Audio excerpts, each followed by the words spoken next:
दादूपुर नाम के गांव में करतब दिखाती एक औरत एक रेड्डी के लिए गांव में आती है।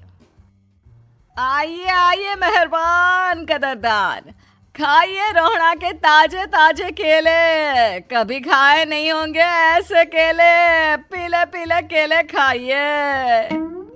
ये कहकर रोहड़ा हाथों में 4 केले लिए उन्हें सर्कल में जोर जोर से हवा में उछालती हुई करतब दिखाती है, जिसे देखकर आसपास के सारे बच्चे अपने अपने मम्मी पापा से उस औरत के पास जाने की जिद करने लग जाते हैं। पापा, ऐसा तो सर्कस में बॉल से होता है ना, ये आंटी तो केले से कर रही है। चलिए ना पापा, देखते हैं। रोहड़ा एक पतली सी तार पर चलती हुई केलों से करतब दिखाती है।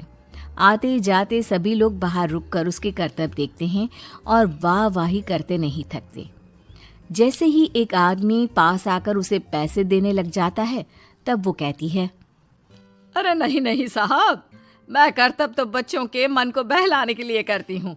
धंधा तो मेरा केले का है। पीछे देखो मेरी रिड्डी, जो भी मेरे केले खाएगा मेरी तरह चुस्त दुरुस्त और तंदुरुस्त हो जाएगा। पता चलता है क्या कि मेरी उम्र 55 की है। अरे पर ऐसे ठंड के मौसम में कोई केला क्यों खाएगा? ये ऐसे वैसे केले नहीं है साहब, ये शरीर में गर्मी देते हैं, ठंड को दूर भगाए। जो भी रोहिणा के केले खाए। पापा, अगर मुझे केले नहीं मिले तो मैं घर नहीं जाऊंगी। तभी उसके पापा कहते हैं कि बेटा, केले ठंड में कभी गर्मी नहीं देते। ये सब कहने की बातें हैं, सामान बेचने का तरीका है इनका। पर पिंकी नहीं मानती। मैं केले खाऊंगी।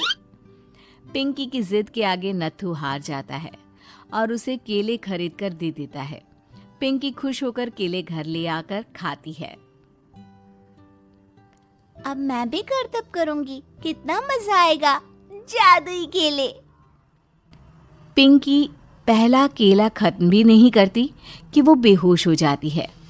दूसरे केले से एक काला धुआं आता है और रोहड़ा चुड़ैल बनकर बाहर निकल आती है। मेरे भूतिया केले बच्चे न खाए, ऐसा हो ही नहीं सकता। जादूपुर वालों, कब तक बचोगे? आ गई हूं मैं रोहड़ा, जिसका कोई नहीं कर सकता सामना। रोहड़ा पिंकी को गोद में उठाकर काले धुएं में कहीं गायब हो जाती है। शाम के वक्त नत्थू घर लौटता है और पिंकी को घर में ना पाकर उसकी माँ से कहता है, माँ पिंकी कहाँ है? अरे बेटा, उसे तो तू सुबह करतब दिखाने ले गया था ना, फिर कहाँ वापस आए तुम दोनों? मुझे लगा तू उसे अपने साथ मंडी ले गया होगा। हे भगवान, मेरी बच्ची कहाँ गई? मैं उसे घर ही तो छोड़कर गया था माँ। नत्थू गांव के घर कोने में अपनी बेटी को ढूंढता है, पर उसे वो कहीं नहीं मिलती। परेशान होकर आके रो रो कर नत्थू हिम्मत हार कर घर लौट आता है। अगली सुबह रोहड़ा फिर से करतब दिखाने आती है और इस बार पिंकी की तरह रोनी केले खरीद लेता है।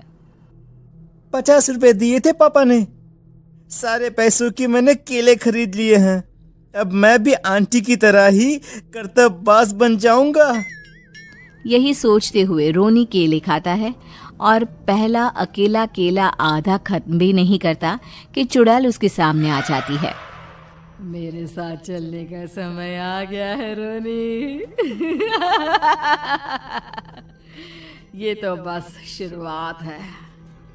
अब इस गांव के सारे बच्चे धीरे धीरे मेरे कब्जे में होंगे, एक बच्चा भी नहीं बचेगा। ये कहकर रोना रोनी को गोद में लेकर काले धुएं में अदृश्य हो जाती है। इसके बाद हर रोज गांव में से कोई ना कोई बच्चा गायब होता, पर ऐसा क्यों हो रहा है किसी को भी समझ में नहीं आ पा रहा था। रोज की तरह अपनी बेटी पिंकी की तलाश में नत्थू गांव के एक तालाब के पास बैठा रो रहा था। कहाँ गई मेरी पिंकी? शकुंतला के जाने के बाद एक वही तो मेरा सहारा थी। अरे उसकी आत्मा कोस रही होगी मुझे कि मैं अपनी बच्ची को संभाल भी नहीं पाया। नत्थू ये कहता हुआ रो ही रहा था कि तभी तालाब में से उसे शकुंतला की आवाज सुनाई देती है। कहाँ कहाँ कहाँ थी तुम शकुंतला? हमारी बच्ची और सारे गायब हुए बच्चे रोहणा के कब्जे में हैं। वो बच्चों को जो केले देती है उससे बच्चे बेहोश हो जाते हैं और उसके कब्जे में आ जाते हैं और वो उन्हें ले जाकर काली दुनिया में ले जाती है। पर वो ऐसा क्यों कर रही है? ये मैं नहीं जानती, पर उस दुनिया का रास्ता मैं आपको बता सकती हूँ।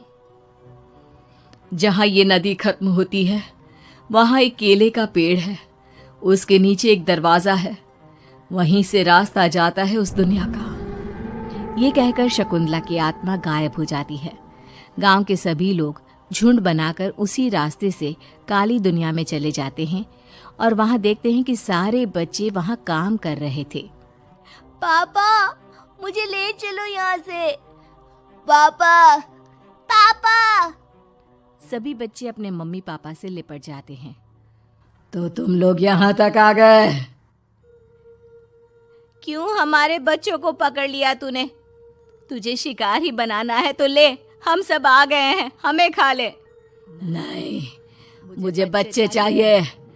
मेरे बच्चे के बदले तुम लोगों के बच्चे। क्या मतलब? मैं इसी गांव में रहने वाली एक औरत थी। केले की चोरी के इल्जाम में मेरे बेटे को गांव वालों ने इतना मारा कि वो मर गया। उसी दिन मैंने ठान लिया कि गांव वालों का भी वही हाल करूंगी। कुछ दिन बाद बेटे के चले जाने के दुख में मैं भी मर गई और मेरी भटकती आत्मा एक चुड़ैल बन गई। और फिर मैंने बदला लिया तुम सबके बच्चे छीनकर। बर्दाश्त नहीं कर पाए ना? सोचो मुझ पर क्या बीती होगी। हमें माफ कर दो रोहणा। पता नहीं ये किसकी गलती थी, पर हम सभी माफी मांगते हैं। हमारी खुशियाँ लौटा दो, तुम भी तो एक माँ हो। गांव वालों की बात सुनकर रोहणा का मन पिघल जाता है और वो बच्चों को छोड़ देती है।